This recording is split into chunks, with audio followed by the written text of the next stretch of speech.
नमस्कार, ANB news देख रहे हैं आप और मैं हूं आपके साथ मुस्कान। स्वागत है आप सभी का एएनबी न्यूज के स्पेशल बुलेटिन राजधानी लाइव में। तो बात सबसे पहले राजधानी दिल्ली की कर लेते हैं, जहां पर दिल्ली की स्थायी समिति के चुनाव 103 दिन पहले हुए थे, लेकिन इतने दिनों के बाद अब इन चुनावों के नतीजे सामने आए हैं।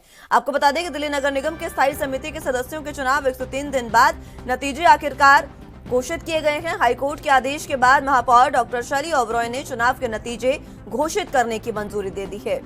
इसके बाद निगम सचिव ने इससे संबंधित अधिसूचना जारी कर दी है। नतीजे के अनुसार आम आदमी पार्टी के 3 और बीजेपी के 3 सदस्यों ने जीत दर्ज की है।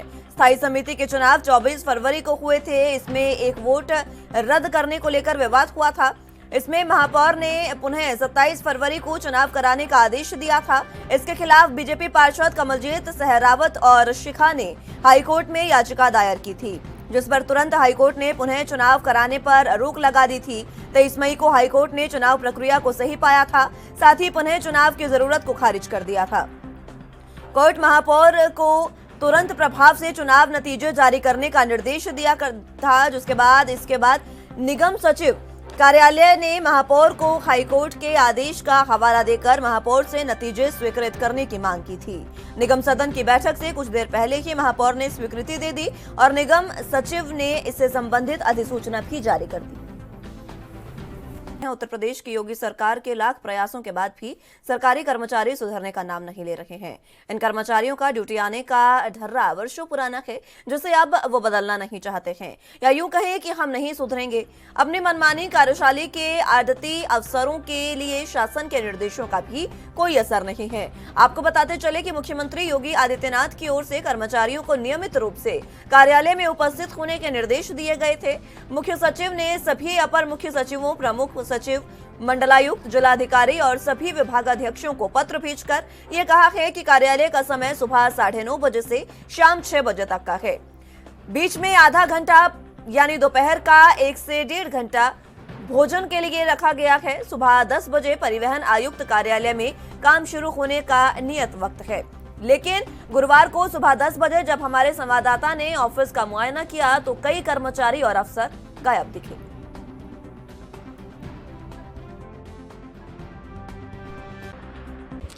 उत्तर प्रदेश के मुख्यमंत्री ने विभागीय अधिकारियों को अल्टीमेटम दिया है कि सारे आला अधिकारी समय से पहुंचे और समय से अपना कार्य करें, लोगों की समस्याओं को सुनें, उन पर त्वरित निस्तारण का कार्य भी करें। लेकिन आज हम टीसी ऑफिस में हैं। टीसी ऑफिस में ना तो कोई अधिकारी है, ना ही कोई कर्मचारी। इसका खस्ता हाल हम आपको दिखाएंगे, अपने कैमरामैन से कहेंगे कि दिखाएं। ना कोई अधिकारी है, सुबह का 10 बजा है, लगातार ये देखने को मिल रहा है कि ना कोई अधिकारी है और ना ही कोई कर्मचारी है। आखिर कैसे लोगों की समस्याएं का निवारण किया जाए? 10 बजा है, अधिकारियों को अल्टीमेटम भी दे दिया जा चुका है, लेकिन इसके बावजूद भी परिवहन विभाग के कुछ आला अधिकारी नदारत रहते हैं, ना समय से आते हैं और ना ही आवेदकों का समस्याओं का निस्तारण करते हैं। इसी का खस्ता हाल जानने के लिए अगर जो हम बात करें तो आप देख सकते हैं कि किस प्रकार से कुर्सियां खाली पड़ी हुई हैं। सुबह का 10 बजा है, लेकिन आला अधिकारी अपनी सीट से नदारत मिल रहे हैं।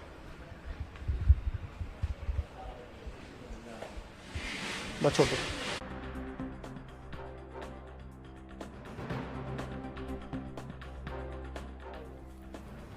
तो आपको बता देंगे कार्यालय से गायब दिखे हैं सरकारी कर्मचारी। सुबह 9:30 से शाम 6 बजे तक का समय है, जिसको लेकर उत्तर प्रदेश सरकार पहले ही आगाह कर चुकी है कि आपको समय से आना है। इसको लेकर मुख्य सचिव ने सभी अपर मुख्य सचिव, प्रमुख सचिव, मंडलायुक्त, जिलाधिकारी और सभी विभागाध्यक्षों को पत्र भी भेजा है और पत्र भेजकर यह कहा है कि कार्यालय का समय सुबह 9:30 बजे से 6 बजे तक का है। बीच में आधा घंटा यानी दोपहर में आप भोजन के लिए जा सकते हैं। सुबह 10 बजे का समय है जब परिवहन आयुक्त कार्यालय में काम शुरू होने का नियत वक्त इसे कह सकते हैं। बावजूद इसके सुबह 10 बजे जब हमारे संवाददाता ने वहां का मुआयना किया तो उसके बावजूद वहां पर हालात कुछ ऐसे दिखाई दिए कि एक भी अफसर जो है वो अपनी कुर्सी पर नहीं था। केंद्र सरकार की 9 वर्ष की उपलब्धियों को पंजाब में जन जन तक पहुंचाने के लिए बीजेपी 1 जून से 30 जून तक महाजनसंपर्क अभियान चला रही है, जिसके तहत समूचे पंजाब में बीजेपी कार्यकर्ता सुदूर स्थित घरों तक के दरवाजे खटखटा रखे हैं और लोगों को केंद्र सरकार की उपलब्धियों और जन जन कल्याणकारी योजनाओं के बारे में जागरूक करवा रहे हैं। इसी कड़ी में पंजाब के केंद्रीय मंत्रियों द्वारा हर जिले में पत्रकार वार्ता आयोजित की जा रही है और केंद्र सरकार की उपलब्धियों की जनता के समक्ष प्रस्तुत की जा रही है। और इसी कड़ी में विभिन्न संसदीय सीटों पर रैलियां आयोजित कर बीजेपी के राष्ट्रीय स्तर के नेताओं द्वारा एनडीए सरकार की 9 वर्ष की उपलब्धियों का रिपोर्ट कार्ड जनता के समक्ष पेश किया जा रहा है। जीवन गुप्ता ने इस संबंध में जानकारी देते हुए बताया कि बीजेपी के राष्ट्रीय अध्यक्ष जेपी नड्डा होशियारपुर लोकसभा संसदीय सीट पर रैली के माध्यम से 14 जून को और केंद्रीय गृह मंत्री अमित शाह गुरदासपुर संसदीय सीट पर 18 जून को रैली कर केंद्र की द्वारा एनडीए सरकार की 9 वर्ष की उपलब्धियों का रिपोर्ट कार्ड जनता के सामने रखेंगे।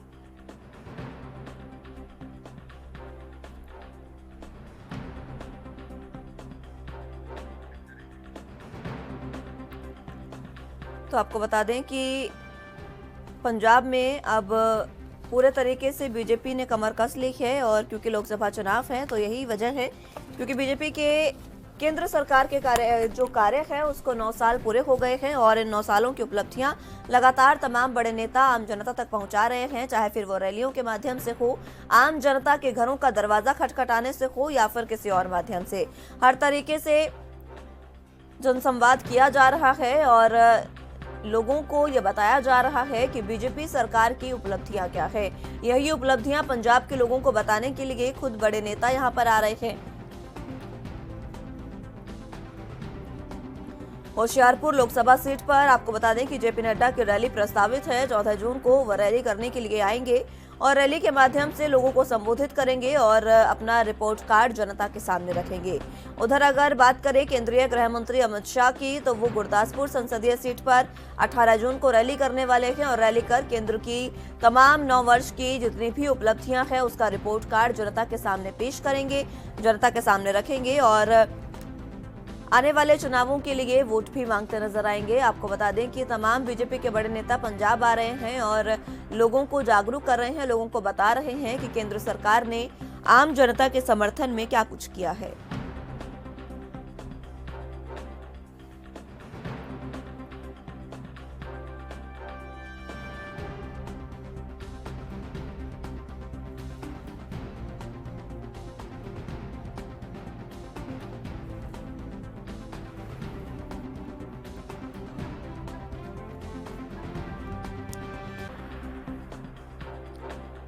एक महीने का ये महाजनसंपर्क अभियान चला रही है बीजेपी, जो 1 जून से शुरू हुआ था और 30 जून तक ये चलने वाला है। महाजनसंपर्क अभियान के तहत पूरे देश के उन सुदूर इलाकों में जाया जा रहा है जहां पर अक्सर आम नेता नहीं पहुंचते हैं। उन इलाकों में जाकर लोगों को बताया जा रहा है कि बीजेपी सरकार ने पिछले 9 साल में उन लोगों के लिए क्या किया है, उन लोगों की परेशानियों को दूर करने के लिए क्या कार्य किए हैं, ये लोगों को बताया जा रहा है। अपने 9 साल की तमाम बड़ी उपलब्धियां गिनाई जा रही है ताकि आने वाले समय में, क्योंकि लोकसभा चुनाव नजदीक है, बीजेपी को इसका फायदा मिल सके। 9 साल की तमाम छोटी बड़ी उपलब्धियों को जनता तक पहुंचाने के लिए बड़े नेता भी पीछे नहीं हट रहे हैं, चाहे फिर जेपी नड्डा की बात हो या केंद्रीय गृह मंत्री अमित शाह की, वो दोनों भी पंजाब आ रहे हैं और पंजाब के अलग अलग लोकसभा सीटों पर उनका दौरा प्रस्तावित है। जेपी नड्डा होशियारपुर और अमित शाह गुरदासपुर में आएंगे, रैली करेंगे और रैली को संबोधित करते हुए अपनी तमाम उपलब्धियों को जनता के सामने रखेंगे।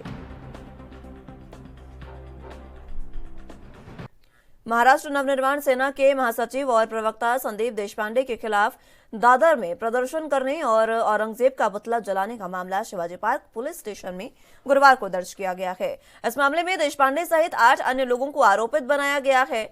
मामले में छानबीन शिवाजी पार्क पुलिस स्टेशन की टीम कर रही है। अभी तक किसी को गिरफ्तार नहीं किया गया है। दरअसल कोल्हापुर में मंगलवार को औरंगजेब की फोटो सोशल मीडिया पर पोस्ट करने से तनाव बढ़ गया था। बुधवार को कोल्हापुर में इसका जोरदार विरोध प्रदर्शन देखने को मिला। मनसे नेता संदीप देशपांडे ने दादर स्थित शिवाजी पार्क के पास इस घटना को लेकर प्रदर्शन किया था और विरोध स्वरूप औरंगजेब का पुतला जलाया था। इसी वजह से आज शिवाजी पार्क पुलिस स्टेशन में संदीप देशपांडे सहित 8 अन्य के विरुद्ध मामला दर्ज कर लिया गया है। इस मामले की जांच अब जारी है।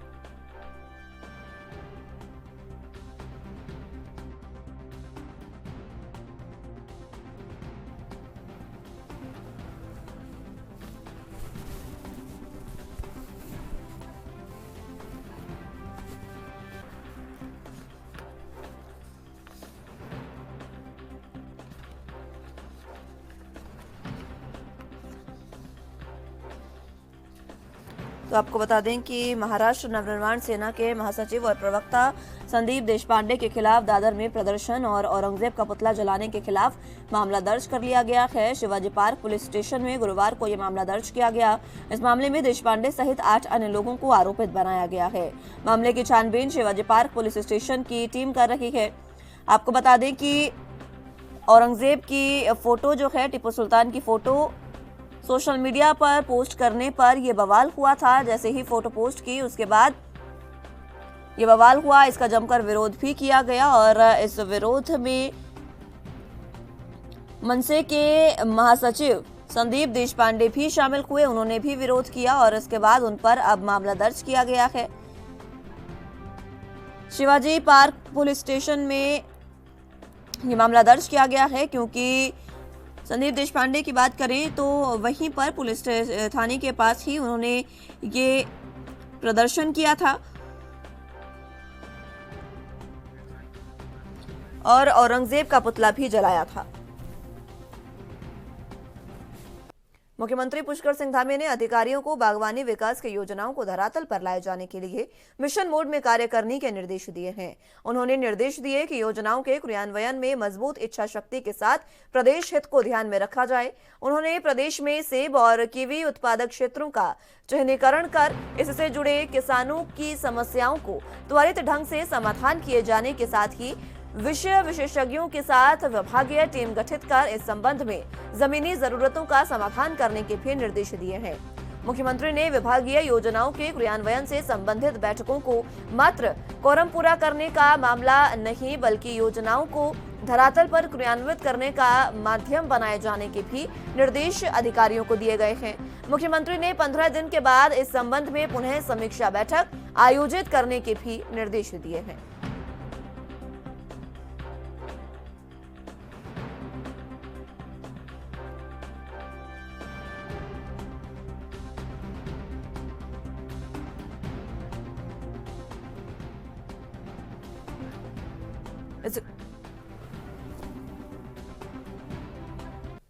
मौसम विभाग के अलर्ट के बीच गुरुवार को शिमला और कुल्लू जिले में खूब बादल बरसे। अन्य कई जिलों में भी वर्षा हुई है। कई क्षेत्रों में ओले भी गिरे हैं। शिमला जिले के ठियोग क्षेत्र और आसपास के क्षेत्रों में ओलावृष्टि भी हुई। इससे सेब की फसल को नुकसान पहुंच रहा है। उधर जिला कुल्लू और लाहौल में ऊंची चोटियों के फाहे गिरे हैं।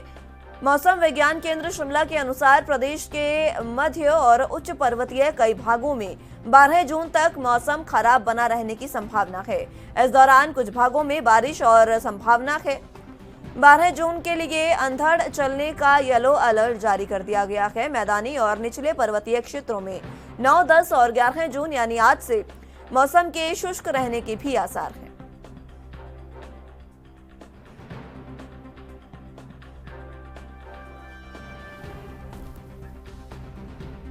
मुख्यमंत्री भूपेश बघेल शुक्रवार यानी 9 जून को बालोद, कबीरधाम और बिलासपुर जिले में आयोजित विभिन्न कार्यक्रमों में शामिल होंगे। निर्धारित दौरा कार्यक्रम के अनुसार मुख्यमंत्री भूपेश बघेल सुबह 11:25 पर पुलिस ग्राउंड हेलीपैड रायपुर से हेलीकॉप्टर द्वारा बालोद जिले के दिल्ली राजहरा के लिए प्रस्थान करेंगे और दोपहर 12 बजे से वहां फुटबॉल ग्राउंड में आयोजित अखिल भारतीय हलबा हलबी आदिवासी समाज का 83वां स्थापना दिवस और प्रतिभा सम्मान समारोह में शामिल होंगे। मुख्यमंत्री कार्यक्रम के बाद दिल्ली राजहरा से दोपहर 1:05 पर हेलीकॉप्टर से प्रस्थान कर दोपहर 1:50 पर जिला मुख्यालय वर्धा के न्यू पुलिस लाइन हेलीपैड पहुंचेंगे और वहां दोपहर 2 बजे से आयोजित नवीन हाईटेक बस स्टैंड का लोकार्पण भूमि पूजन कार्यक्रम में वो शामिल होंगे। इसके बाद जिला कार्यालय कबीरधाम में छत्तीसगढ़ मेहतारी की प्रतिमा का भी अनावरण करने का कार्यक्रम उनका है।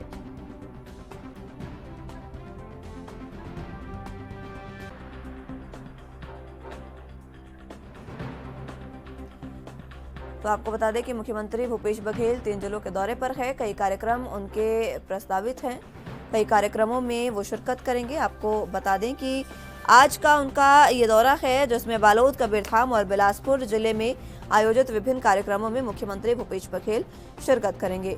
निर्धारित कार्यक्रम की अगर बात करें तो उनके कार्यक्रम दली राजहरा के लिए वो प्रस्थान करेंगे। उसके बाद 12 बजे फुटबॉल ग्राउंड में आयोजित अखिल भारतीय हलबा हलबी आदिवासी समाज का 83वां स्थापना दिवस और प्रतिभा सम्मान समारोह में वो शामिल होंगे। और उसके बाद वर्धा के न्यू पुलिस लाइन हेलीपैड वो पहुंचेंगे और वहां आयोजित नवीन हाईटेक बस स्टैंड का लोकार्पण और भूमि पूजन कार्यक्रम भी है, जिसमें मुख्यमंत्री भूपेश बघेल शिरकत करने वाले हैं। आपको बता दें कि इसके बाद जिला कार्यालय कबीरधाम में छत्तीसगढ़ मेहतारी की प्रतिमा का भी वो अनावरण करेंगे।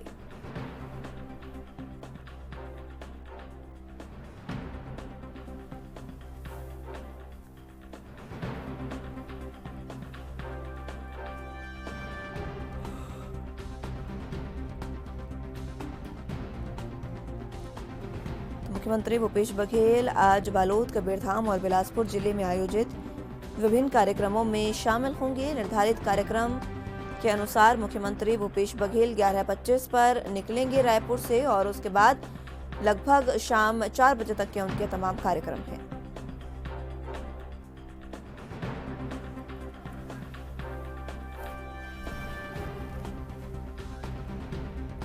कर्नाटक के बाद अब हिजाब विवाद जम्मू कश्मीर पहुंच गया है। श्रीनगर के रैनावाड़ी इलाके के स्थित विश्व भारती महिला कॉलेज की छात्राओं का आरोप है कि उन्हें हिजाब पहनने से रोका जा रहा है। उनका कहना है कि हिजाब हमारे धर्म का हिस्सा है और इसे हम बिल्कुल भी नहीं हटाएंगे। जब बाकी के स्कूलों में इसे लगाने की परमिशन है तो फिर हमारे स्कूल में क्यों नहीं। छात्राओं ने स्कूल प्रशासन के इस आदेश के खिलाफ सड़क पर विरोध प्रदर्शन किया है। मुस्लिम छात्राओं ने नाराजगी जताते हुए कहा कि स्कूल प्रशासन इस मुद्दे को धार्मिक बना रहा है। उनकी तरफ से सांप्रदायिक बयान दिए जा रहे हैं। एक मुस्लिम लड़की ने कहा कि स्कूल प्रशासन कह रहा है कि हम या तो हिजाब को हटाकर आएं या फिर किसी दरगाह में जाएं। लड़कियों का सवाल है कि क्या हिजाब पहनने वाली लड़कियों को शिक्षा का अधिकार नहीं है। इस पर स्कूल की प्रिंसिपल मीम रोज शफी ने इस मामले पर सफाई दी है। उन्होंने कहा कि इस मुद्दे पर कुछ गलतफहमी हुई है। हमारी तरफ से छात्राओं को स्कूल के अंदर चेहरा खुला रखने के लिए कहा गया है, क्योंकि कई लड़कियों का चेहरा पूरी तरह से ढका होता है। टीचर के लिए छात्र को पहचानना मुश्किल होता है।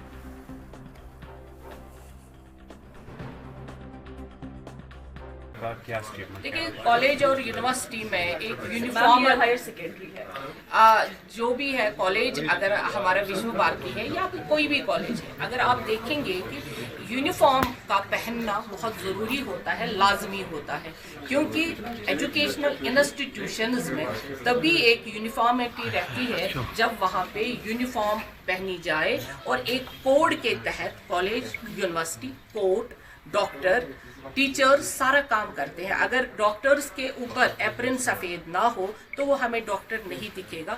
जब तक यूनिवर्सिटी में और कॉलेजेस में एक यूनिफॉर्म जो रहता है वो पहन के नहीं जाएगा बंदा, तो तालीम का निज़ाम बिगड़।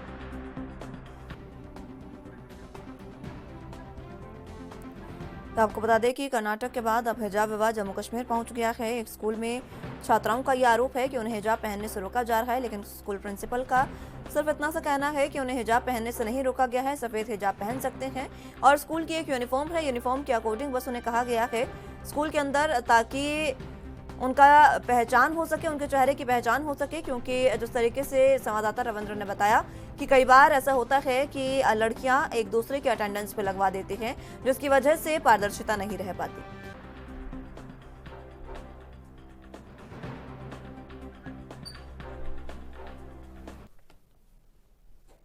फिलहाल के लिए राजधानी लाइव में मेरे साथ बस इतना ही। तमाम अहम खबरों के लिए आप देखते रहिए ANB न्यूज। नमस्कार।